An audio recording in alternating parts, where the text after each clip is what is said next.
What's up, my poker players? In this episode of the 100K challenge, we've got combating a polarized player, some deep stack play, and some possible missed river opportunities.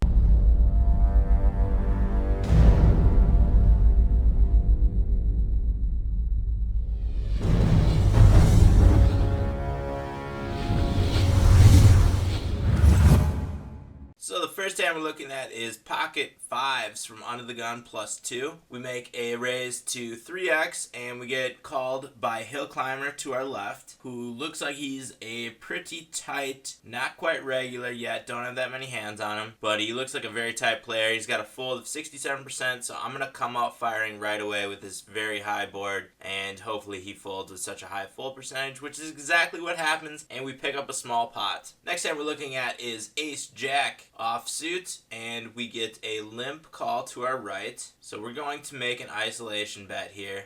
We've got tight regulars to our left and Megatron in the big blind, who we don't have that much info on yet, and our isolation bet works and we wind up flopping 3 of a kind, come out fire a 2/3 pot size bet right away, and he makes a quick call. So he's probably got a lower pair, so we're going to keep betting here. He's probably got a lower pair or a flush draw on that flop, so we just keep firing, and he comes back over the top. Right now, we beat any jack out there, unless he flopped a full house, which we're beat, and that's exactly what happened. He did flop a full house, but there's the big river. Love when that happens. I swear that never happens. Next hand we're looking at is pocket queens from the cutoff. Folds around to us, we make it 3x. We get a call from the small blind, who we don't have that much info on. We do know that this player does not fold at all, so we're going to keep betting. Bet the flop, make it $2 on the flop. He makes a quick call. 7 doesn't really help too many hands, so we're going to come out and fire again. I doubt he's going to fold many hands. That card kind of hurts us. I could see him calling a jack the whole way, and I didn't want to risk it. There's a chance I could have got more value out of him there, since I do know that I won the hand. What would you guys have done? Would you have bet that river? Let me know down in the comment section below. Next hand we're looking at is pocket jacks from the dealer button. We have an under the gun +1 raise from what looks to be a pretty tight player. We don't have many hands on this player. I think he's playing a pretty tight range from right there. So I just make a call on the button, playing in position, disguising my hand strength a little bit by just making a call. And he does fold to a 3-bet 100% of the time. Flop comes out 9 high, and he makes a small bet. I'm just going to call here. Again, disguising my hand strength a little bit. I don't think he has much. He probably a weak continuation bet with maybe an ace high. So I'm going to try to make him stick around by betting a little bit smaller. I'm going to make it 350 to go. Another 9 comes out. That one kind of hurt us. I'm just going to check it back here to see what he has. I think he might have a pretty strong hand, making the 350 call on the turn. We got out of that one pretty cheap. He wound up having queens. We had jacks. I had a good pre-flop read. Not the best post-flop read, but I think we got out of that one pretty cheap. Next hand we're looking at is King 10 offsuit from the hijack seat. Going to make it 3x. Player directly to our left folds. If you guys want the software, Hold'em Manager and America's Card Room are available to download by the link down in the video description. America's Card Room is offering some really great bonuses right now, as well as a reload bonus. So make sure you go down there, click that link, check them out. We get a call from the big blind, and we flop top pair with a king kicker. He checks to us. We make a 2/3 pot size bet, and he makes a quick call. We're gonna come out firing again on the turn with a deuce, and we're just gonna check the river with the 2 quick calls. He could be playing something like an ace 10. The flush didn't hit. Some of the straight draws hit. We wind up winning the hand. Don't know exactly what he had. It's another one of those spots where we could have maybe been able to get some more value out of the river, but I'm not disappointed with the play there. Next hand we're looking at is ace-jack hearts from the big blind. We have a large stack to our right who folds. So we make it 3x into the blinds, and we get called by the Weekend, who is a regular. I've seen his name on here quite a bit. It's a pretty wet flop. You could argue with just checking here, which is exactly what I do.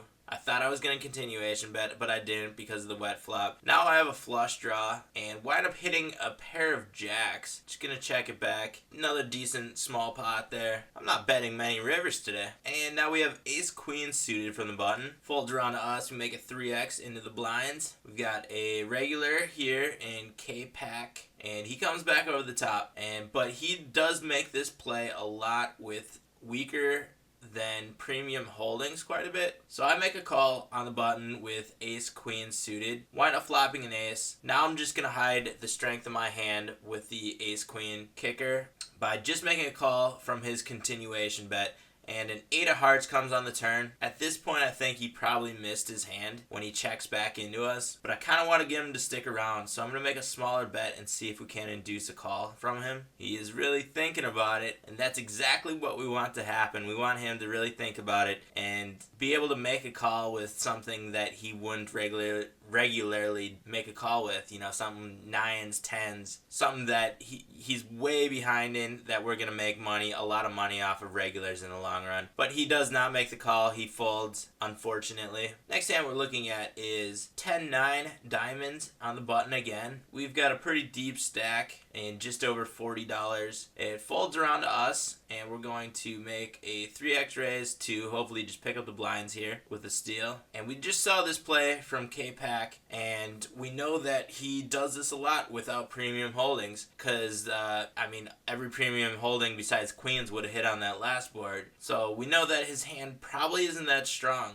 and we have a deep stack against his relatively deep stack and over $30, as well as another stack about $40, the same size as ours. So I just make a call, playing in position against two very deep stacks, and we wind up flopping a very nice hand in a flush. It's a 10 high flush. That means there's still a lot of outs out there. But I'm going to hide the value of my hand by just calling the flop and the continuation bet. And K-Pack went all in here, as well as a call. I'm not folding this hand. I make a call and wind up winning a very large pot. And you can see K-Pack made a re-raise there pre-flop. He 3-bet it with ace 3 suited, so you can make a note of that as well for future reference. We know that he's doing that a lot with polarized hands, hands ace king, aces, queens, as well as the hands on the opposite side of the spectrum, ace, deuce, ace 3, maybe pocket 2s, maybe pocket 3s, which is a great way to play because you add a lot of value to those hands. With Hold'em Manager, I can also spot those polarized type players and be able to play against them just like I did in that last hand and the hand before that. Head down to the video description for links for great poker bonuses and products. Make sure you sign up for America's Card Room. The link is down in the video description. Hit that subscribe button if you've not done that yet, and give this video a thumbs up if you liked it. If you have any comments or questions, leave those in the comment section below. Thanks for watching my poker players, and I'll see you out on the virtual felt.